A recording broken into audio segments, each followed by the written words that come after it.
Have you ever looked up at a city's skyline and wondered about the skyscrapers that used to rule it? Every modern metropolis is a place where architectural ambition pushes forever skyward. Today, we are looking at a city constrained by the ocean on one side and majestic North Shore mountains on the other, forcing its developers to dream vertically. Hello everyone, and welcome to the Skyscrapers Corner. Our journey through Vancouver's vertical history begins over a century ago with the Dominion Building, completed in 1910. Standing at 13 stories and 53 meters high, or 175 feet, it wasn't just Vancouver's first true high-rise. It briefly held the title of the tallest building in the entire British Empire. Designed in the ornate Beaux-Arts style, its exterior brought a splash of classical European grandeur to a rapidly growing frontier town. The Dominion Building's prominence as the tallest structure was relatively brief. 2 years later, in 1912, media publisher L.D. Taylor commissioned the Sun Tower to accommodate his newspaper, The Vancouver World. Rising to 84 meters or 276 feet, it easily surpassed the previous height record. The Sun Tower remained a focal point of the city, largely due to its substantial faux patina copper dome, a feature that remained prominent on the skyline for nearly 2 decades. As the 1920s concluded, Vancouver's skyline welcomed a notable Art Deco structure. Completed in 1930, the Marine Building reached a height of 98 meters, or 321 feet. Observing the Marine Building offers a glimpse into a past architectural era. It features intricate marine-themed ornamentation, including depictions of sea snails, crabs, and turtles. The design was intended to resemble a great crag rising from the sea, and it stood as the tallest building in Vancouver for 9 years. Following this, a substantial project emerged that required the collaboration of 2 competing railway companies and the federal government. The third iteration of the Hotel Vancouver opened in 1939, aligning with a royal tour by King George VI. At 111 meters, or 364 feet, this chateau-esque Grand Railway Hotel became the first building in Vancouver to exceed the 100-meter mark. Characterized by its steeply pitched copper roof and gargoyles, it provided a highly luxurious experience and maintained its status as the city's tallest building until 1972. The modern era of skyscrapers began with the completion of the TD Tower in 1972. Reaching 127 meters, or 417 feet, it introduced the sleek, unornamented international style to the city. Clad entirely in dark glass, it was soon referred to by locals and the press as the Black Tower. The structure provided a stark, modernist contrast to the older, ornate stone buildings, reflecting Vancouver's transition into a contemporary corporate center.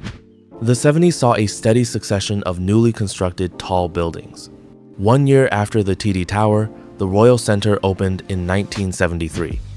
Standing at 141 meters, or 464 feet, this 37-story structure became the new high point of the financial district. But its time at the top was also brief. In 1977, the Harbour Centre completely redefined the skyline, reaching 146 meters or 481 feet. It wasn't just an office building. It featured a futuristic, flying saucer-like observation deck famously opened by astronaut Neil Armstrong. The Harbour Centre became an instant tourist icon and held the height record for nearly a quarter of a century. At the start of the new millennium, the One Wall Centre became the tallest building in 2001. Reaching 150 meters or 491 feet, this 48-story hotel and residential tower was noted for its sleek, elliptical shape. It also generated significant local discussion regarding its glass exterior. The original design utilized a lighter glass intended to blend with the sky, but following years of deliberation, the building was retrofitted with a uniform dark shade. In 2009, Vancouver saw the completion of its current tallest building, the Living Shangri-La, surpassing previous heights. This mixed-use hotel and residential skyscraper rises to 201 meters, or 659 feet. Requiring 3.1 million man-hours to build, the Shangri-La reached the upper limits of the city's view corridor regulations, which are designed to restrict building heights to preserve views of the North Shore Mountains. But if you are waiting for a new skyscrapers to rise above the Shangri-La in downtown Vancouver, you might be waiting a very long time. The city is fiercely protective of its natural backdrop. Vancouver enforces strict view corridor regulations designed to preserve the public sightlines of the majestic North Shore Mountains, essentially putting a firm ceiling on how high developers can build. For the downtown core, the age of record-breaking verticality has hit its scenic limit. However, the region's architectural development has not ceased. It has rather shifted eastward. To observe the newest tall structures, one must look to the neighboring city of Burnaby. Operating without the same mountain view restrictions, Burnaby is experiencing significant vertical growth.